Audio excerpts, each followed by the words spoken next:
Apple iPhone 15 Pro and Pro Max announced with titanium bodies and an action button.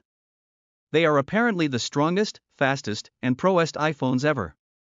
And that USB-C port might change the way people think about their smartphone camera. Apple just announced its new high-end iPhones, the iPhone 15 Pro and 15 Pro Max. They're made of titanium, they have action buttons, and Apple promises they're the most powerful smartphones Apple has ever made. The 15 Pro starts at $999 with 128 GB of storage, and the Pro Max at $1,199 with 256 GB of storage. Both will be available for pre-order this Friday and on sale September 22nd. This year's Pro has a 6.1-inch screen, and the Pro Max has a 6.7-inch display, same as the new iPhone 15 and 15 Plus. Both are powered by the A17 Pro chip, which Apple says has the fastest performance in any smartphone and can even challenge some high-end PCs. Along with a redesigned GPU, Apple seems to think these devices could be poised to level up the kinds of games you can play on your phone. Of course, Apple likes to talk a lot about high-end gaming, and the results don't always keep up. Both phones, of course, have a USB-C port on the bottom rather than the old Lightning port. But in the Pro's case, it could be for more than charging. Apple says the 15 Pro is the first phone with 10 gigabits per second transfer speeds, which will make getting photos and videos, or large files of any kind, off your phone vastly easier. All that power is inside a new, stronger enclosure, which Apple promises is some of the toughest stuff you'll find on a phone anywhere in the industry. Just based on what we're seeing in the video so far, it doesn't look hugely different, but it's a big change nonetheless. The new devices come in white, black, blue, and natural colors. And naturally, Apple is extremely proud of the complex engineering behind the process.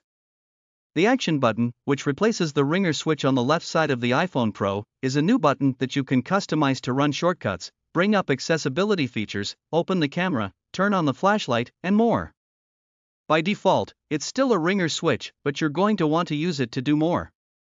The Pros both have Super Retina XDR displays with promotion and support both the always-on display and the new standby mode in iOS 17. Greg Joswiak, Apple's marketing chief, promised that the 15 Pro and Pro Max have Apple's best cameras yet, the equivalent of 7 distinct lenses. That includes an upgraded 48-megapixel camera that supposedly takes better low-light photos, captures less lens flare, and uses Apple's AI systems to take full-res HIF photos. You can now change your default lens and shoot at multiple focal lengths, 24mm, 28mm, and 35mm, within the main camera. You can also get up to 5x optical zoom, the most Apple has ever offered, to 120mm focal length.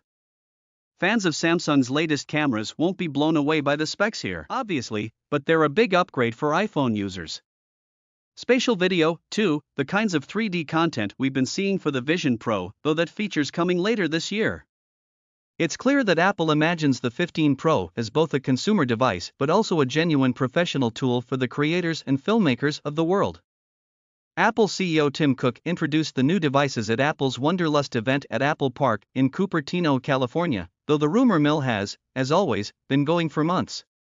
In terms of how you'll actually use your iPhone, some of the largest changes this year will be in iOS 17. The new standby mode could change the way you use your phone when it's off, interactive widgets could redesign a lot of home screens, and features like live voicemail and contact posters might have you actually making phone calls every now and again. Apple followed roughly the same rubric it has for the last few iPhone launches. The base models get the stuff from last year's Pro, like the dynamic island and some of the camera tech. Even the A16 Bionic chip and the Pros are the guinea pigs for Apple's big new ideas. This year, while Apple may not have talked much about USB-C itself, the new port seems to have given Apple new ideas about how you might capture data on the Pro phones and then use it elsewhere. Nobody needs 48-megapixel photos for Instagram, but now it's much easier to use those huge photos elsewhere.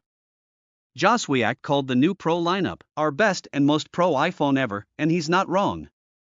While the 15 models improve the everyday experience of using an iPhone, the new Pro seems to be heading somewhere else entirely.